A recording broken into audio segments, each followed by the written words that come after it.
आज all India SC/ST OBC minorities महासंघ ग्राम कोटड़ा तालुका अंजार कच्छ भुज गुरु रोहिदास बुद्ध विहार में विश्व गुरु समाज सुधारक परम पूज्य संत शिरोमणि गुरु रोहिदास महाराज की 648वीं जयंती फुलहर दीप जलाकर एवं महापुरुष की विचारधारा पर जाहिर सभा का आयोजन करके मनाई गई।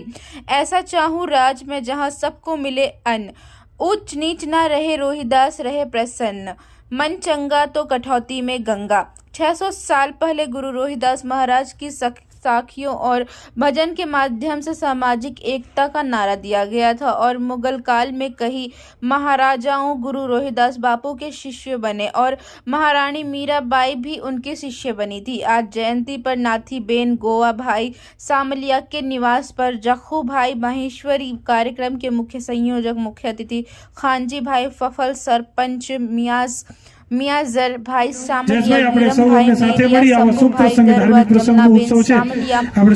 बेन लौचा, भरत भाई सोलंकी, हंसा बेन चावड़ा एवं प्रसादी के कार्यक्रम के मुख्य आयोजक उपरोक्त संगठन के राष्ट्रीय कार्यकारी सदस्य कच्छ जिला संगठन प्रमुख खेमचंद भाई उर्फ हमीर भाई शामलिया, कच्छ जिला अध्यक्ष रूपा भाई शामलिया, कच्छ जिला महासचिव बाबू भाई मेरिया, भारमल भाई शामलिया, विक्रम भाई कागी, धनजी भाई शामलिया, अरविंद भाई जीवा शामलिया। इस कार्यक्रम गांव में सभी माता बहनों, भाइयों और संगठन के समस्त कार्यकर्ता उपस्थित रहे।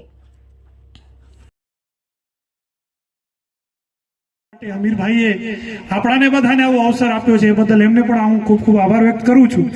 અને આપણે સૌ સાથે મળી અને સંત રોહિદાસને આજે જન્મ જયંતિનો ઉત્સવ જ્યારે મનાવી રહ્યા છે સમગ્ર વિશ્વની અંદર, માત્ર ભારતની અંદર નહીં પણ યુએસની ઘણી એવા દેશોની અંદર સંત શિરોમણી રોહિદાસની જન્મ જયંતિની ખૂબ રંગે ચંગે ઉજવણી થાય છે અને આપણને પણ આવા સંતોના જે ઉત્સવ મનાવવાનો અવસર મળ્યો છે તો આપણે સૌ મંચ પર ઉપસ્થિત સૌ વડીલો, આગેવાનો, માતાઓ, બહેનો સૌ સાથે મળી અને પુષ્પાંજલિ અર્પિત કરીશું। એટલે સૌ આગેવાનોને વિનંતી કરીશ આપણે સૌ આગળ આવી જશું અને પુષ્પાંજલિ અર્પિત કરીશું। સૌ મંચ પર ઉપસ્થિત અને સૌ સાથે વડીલો, આગેવાનો, માતાઓ, બહેનો સૌ આપણે જોડાવીશું।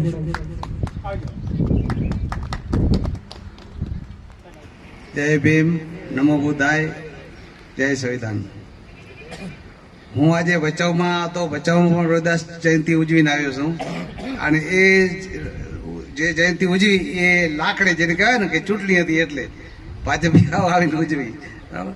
અને બીજો ભાઈ બહેનશ્રી વાત કરી કે આપણા પૂનું ભરવા જાય છે, હાલી હાલીને ક્યાં ને ક્યાં જાય છે, હજારો કિલોમીટર હાલે, પગ ઘસાઈ જાય, ધંધો ખોટી થાય અને મતલબ અંધશ્રદ્ધામાં પડ્યા રહે છે।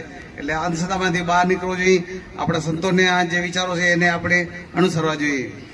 તમે વાત તો સાંભળી હશે, એકવાર સંત રોહિદાસજી કાશીમાં જ્ઞાન કરતા હતા, તપસ્યા કરતા હતા, એટલે ત્યાંથી બ્રાહ્મણોનું એક ટોરો વટાણું, એટલે સંત સાહેબને આપણે રોહિદાસજીને પડકાર ફેંક્યો કે તમે શું સંતો છો? સંતો અમે છીએ કે।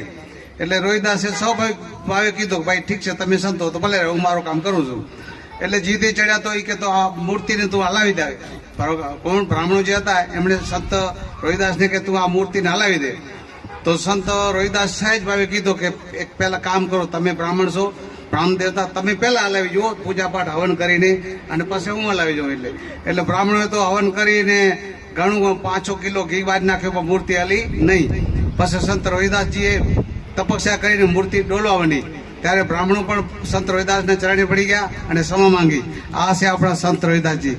એટલે આપણે આપણા સંતોને, આપણા પૂર્વજોને જે બેને કીધું એને આપણે ઓળખવાની જરૂર છે અને આપણા ઘરમાં જ આપણા વડીલોને, આપણા સંતોને પૂજવાની બહુ જરૂર છે। બસ એ જ અભિલાષા।